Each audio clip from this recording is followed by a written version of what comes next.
kami serahkan pada Pak Eka. Oh, Monggo, Pak. Oke, terima kasih. Acara kita ini menarik dan mudah-mudahan masuk apa ya dalam hati kita bahwa kita juga ikut eh, bagian dari sejarah bangsa. Dan rupanya karena ini bersifat interaktif, maka semua peserta mohon kalau bisa apa memberikan masukan, komentar dan sebagainya. Dan fokusnya itu saya pikir ada 3 lah minimum. Yang pertama fokusnya karena ini menyangkut Pak Bambang Ismawan. Ini Pak Bambang Ismawan ini memberikan satu teladan bagaimana memilih prioritas dalam kehidupan kita. Ceritanya pada bulan Oktober tahun 65 ketika peristiwa yang genting itu sedang terjadi, Pak Bambang ini sedang bukan merayakan akad nikah, upacara pernikahan. Pada saat dia akan upacara itu, dia mendapat kabar bahwa ada satu orang aktivis yang nyawanya terancam. Pak Bambang Ismawan ada dan satu-satunya yang bisa menyelamatkan katanya Bambang Ismawan. Dan kebetulan Pak Bambang Ismawan waktu itu mungkin sudah berpakaian pengantin dan mendapat sedan Mercedes. Maka dengan sedan Mercedes itu dia bukannya pergi ke tempat akad nikahnya itu, tapi pergi ke desa untuk menyelamatkan aktivis yang nyawanya terancam ini. Dan tentu saja bikin panik semua orang. Pengantinnya Ibu Silvi menangis terus, ayahnya marah, dan saya sebagai biografernya dia berpura-pura menjadi ayah itu dan ikut memarahi Pak Bambang Ismawan. Tapi Pak Bambang Ismawan sekarang terbukti bahwa dia memilih prioritas yang tepat. Upacara pengantin bisa menunggu sebentar, tapi kalau nyawa ini hilang tidak bisa ditukar. Itu yang pertama. Jadi Pak Bambang nanti minta bagaimana mengulangi cerita itu sehingga kami dapat wawasan bagaimana menentukan prioritas. Kedua, seperti yang kita rayakan hari ini, Hari Kesaktian Pancasila, kita ingin mendapatkan peran di dalam hidup kita ini. Apa perannya? Pak Bambang dalam buku ini, buku Mazmur Ismawan ini juga menunjukkan peran yang luar biasa. Dia tidak memilih menjadi pengusaha meskipun sekolahnya ekonomi yang kaya. Dia juga tidak memilih menjadi politikus meskipun namanya terkenal dan dianggap mewakili banyak kalangan. Tetapi dia memilih menjadi pembela wong cilik. Perannya jelas. Dia katakan dalam satu makalahnya, yang mau jadi legislatif banyak, yang mau jadi menteri banyak, tapi yang bekerja seperti saya tidak banyak. Izinkan saya melanjutkan pekerjaan ini.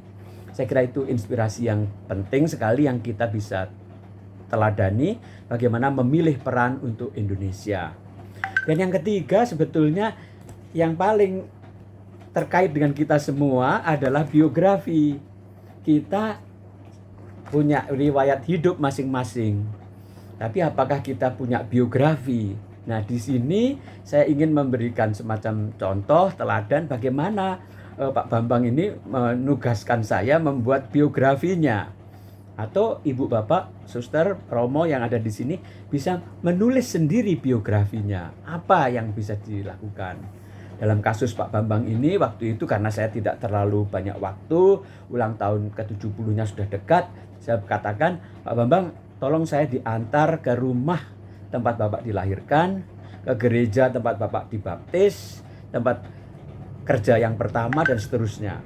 Dan rupanya dalam waktu seminggu menjelang Natal begitu, ulang tahunnya Maret, waktu itu Natal, kita dengan mobil yang selalu diputar dengan Holy Night, Silent Night, Silent Night, Holy Night, terus panjang jalan itu kita mengunjungi rumah kelahiran Pak Bambang, kita mengunjungi orang-orang yang masih mengenal Pak Bambang dan sebagainya, dan jadilah buku ini Mazmur Ismawan itu. Tapi dalam buku ini saya juga tidak mau bicara sendiri. Saya menggunakan bahwa saya ini adalah Ibu Silvi, perempuan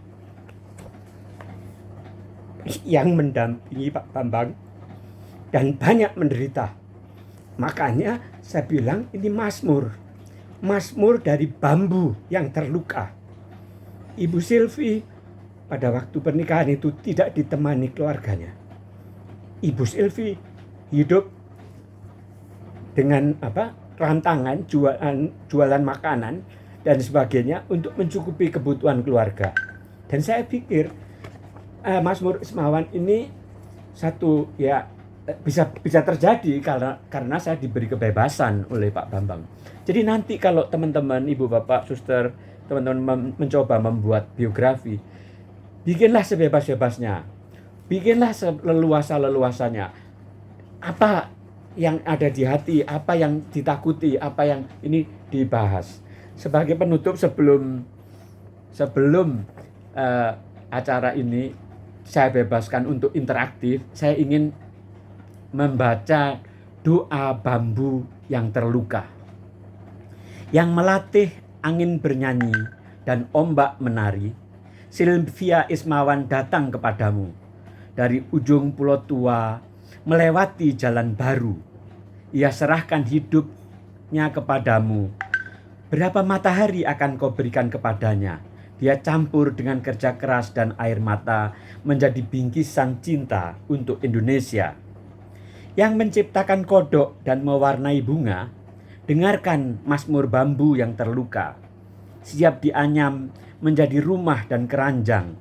Meskipun hatinya tersayat dan jiwanya terbelah, hidup harus tetap tulus bersinar seperti berlian, memancarkan lagi berkah terindah kekasihnya.